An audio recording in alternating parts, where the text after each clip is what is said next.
I see St. John's, I see Indian River, I saw Tallahassee Waterkeepers on the bus. How many people here are from a keeper group?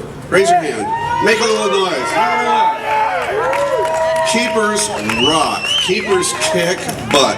When the rest of you are safe asleep in your beds at night, you know that a keeper is out there somewhere kicking butt. And it just reminds me, as a relatively new addition to that family, and having been executive director of Hudson River Sloop Clearwater, founded by Pete Seeger for years and years, that everything we do, we stand on the shoulders of giants. So let's give a hand to the keepers and to yourselves.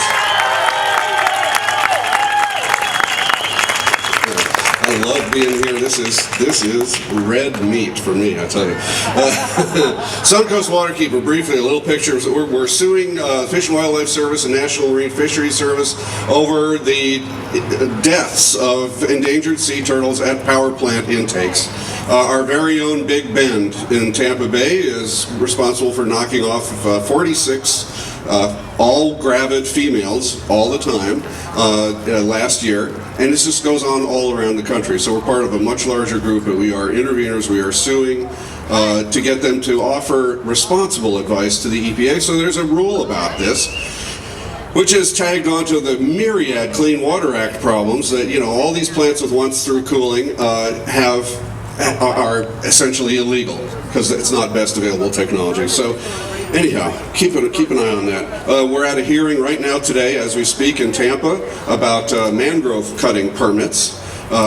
We're drawing a line in the sand about mangrove cutting. The mangrove fringes are dying the death of 1,000 cuts all around the state. But we've just decided enough is enough. And we had a demonstration on Monday at which 75 people showed up. We got front page above the fold in the Bradenton Herald, which has never showed up, never covered this. And even the Sarasota Herald Tribune got us on the front page.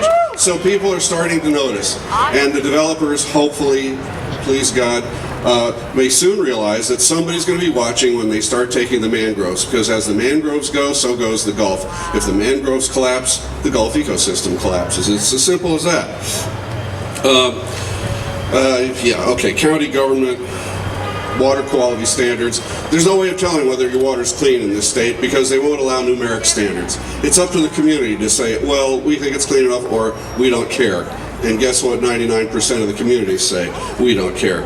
Anyhow, standing on these steps reminds me of a long and distinguished history, a long and notorious history in the state of Florida. Tallahassee, the capital, is way up north. And that's because Andrew Jackson and his colleagues shoved all the Indians down this way, cornered them on this little peninsula, and thought they just had banished them to the ends of the earth, only to realize that there was lots of really good land here. So they kept pushing and kept banishing.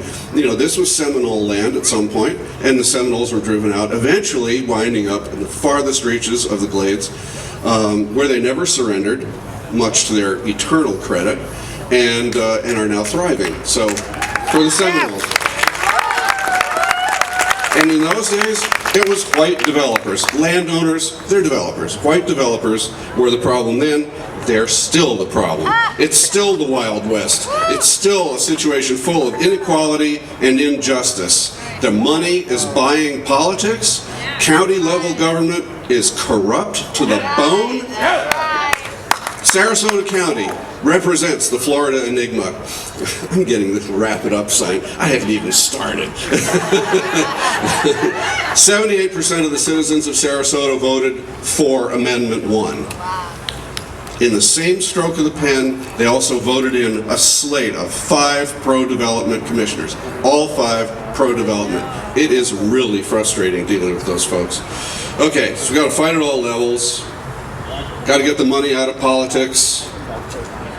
You know, I'm reminded always of the statement that we are the last generation that's going to have a chance to save the world before it becomes something we don't recognize. No pressure, but we're it. So we can't screw around. We have to stop it now. We have to conserve water. We have to end pollution at the source. We have to elect candidates who will vote the right way, vote the ethical and right way. And we have to spend Amendment 1 revenues on? I want to hear 3 sweet words. What are we going to spend Amendment 1 revenues on? Buy the land! One more time? Buy the land! One more time? Buy the